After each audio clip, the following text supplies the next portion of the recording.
कैसे हैं आप लोग। मैं आज आपको कथा सरित सागर के चौथे खंड की अगली कहानी सुनाऊंगी। इस कहानी का नाम है मदन बेग और कलिंग सेना। कुछ दिनों बाद मदन बेग नाम के एक विद्याधर ने आकाश मार्ग से जाते हुए नीचे देखा तो उसको कलिंग सेना दिखाई दी। उसे देखकर वह उसके सौंदर्य पर मोहित हो गया। सोचने लगा, यह तो विद्याधरों की स्त्रियों और अप्सराओं से भी अधिक सुंदर है, लेकिन मानुसी और मैं विद्याधर हूँ, इसका संग किस तरह हो। फिर उसने अपनी विद्या के बल से जाना कि यह मानुसी नहीं है, यह तो अप्सरा है, जो श्रापवश राजा कलिंग दत्त के घर पैदा हुई। इसीलिए मदन वेग भगवान शंकर की तपस्या करने लगा। उसकी कठोर तपस्या से शिव प्रसन्न हुए और प्रकट होकर उन्होंने कहा, कलिंग सेना जैसी सुंदरी के लिए योगपति राजा उदयन है, लेकिन वासवदत्ता के डर से उदयन उसके साथ विवाह करने में असमर्थ है। इसीलिए जब तक उसका विवाह नहीं होता तब तक तुम उदयन का रूप बनाकर उसके साथ गंधर्व विवाह कर सकते हो। यह सुनकर मदन वेग कालकूट पहाड़ पर अपने घर चला गया। इधर एक दिन कलिंग सेना ने सोमप्रभा से कहा, आजकल मेरे पिता के पास अनेक राज्यों की दूत आते हैं, लेकिन उन्हें मेरे पिता वापस कर देते हैं। केवल श्रावस्ती के राजा प्रसन्नजीत के दूत का ही उन्होंने सत्कार किया है। मुझे लगता है कि मेरा विवाह प्रसन्नजीत से कर दिया जाएगा। सोमप्रभा बोली, प्रसन्नजीत तो प्रौढ़ता को भी पार कर चुका है, लेकिन वह तुम्हारे योग्य नहीं है। तुम्हें तो अपना विवाह राजा उदयन से करना चाहिए। कलिंग सेना ने जब राजा उदयन को प्राप्त करने का उपाय पूछा तो सोमप्रभा ने कहा, यह तो सब भाग्य के अधीन है। मैं तुम्हें एक कथा सुनाती हूँ। उज्जैन के राजा विक्रमसेन की एक कन्या थी। उसका नाम तेजस्वती था। वह किसी भी पुरुष को अपना पति होने के योग्य नहीं समझती थी। एक बार उसने महल के पास से जाते हुए एक व्यक्ति को देखा। वह उसके मन को भा गया। उसने अपनी एक दूती को उस व्यक्ति के पास भेजकर कहलवाया कि रात में वह मंदिर में आकर उनसे मिले। जब रात को ही एक दूसरे राजा के राजकुमार सोमदत्त को अपना घर छोड़कर उज्जैनी में विक्रमसेन से मिलने आना पड़ा। इस राजकुमार के पिता मर गए थे और भाइयों ने उन्हें घर से निकाल दिया था। रास्ते में रात हो जाने के कारण वह मंदिर में ठहर गया।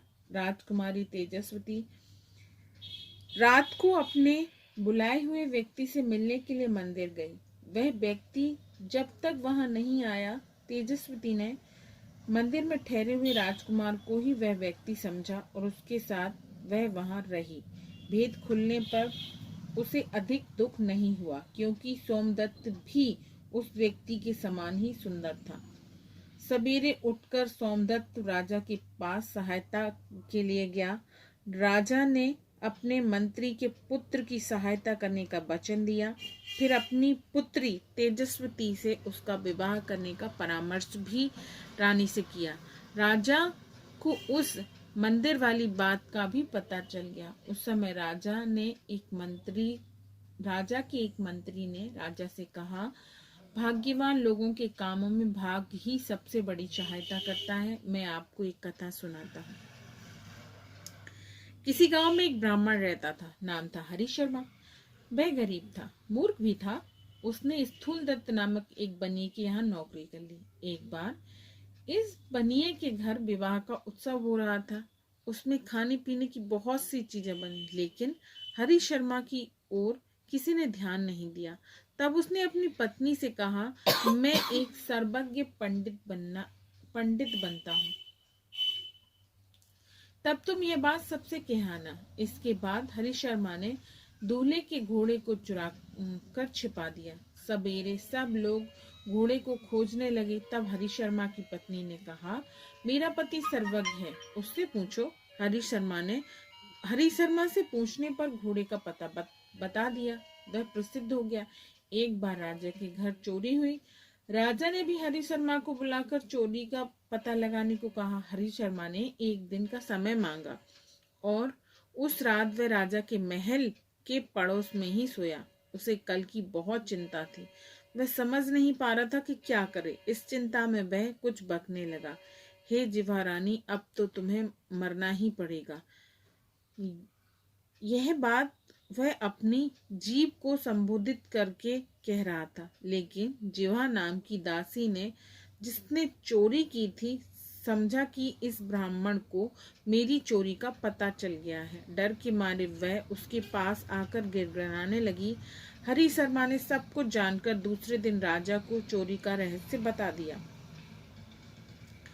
तब राजा के मंत्रियों में खलबली मच गई। उन्होंने कहा, इस ब्राह्मण की परीक्षा लेनी चाहिए। उसकी परीक्षा के लिए घड़े में एक मेंढक बंद करके रख दिया और उससे पूछा गया कि इसमें क्या है। हरी शर्मा बहुत घबराया।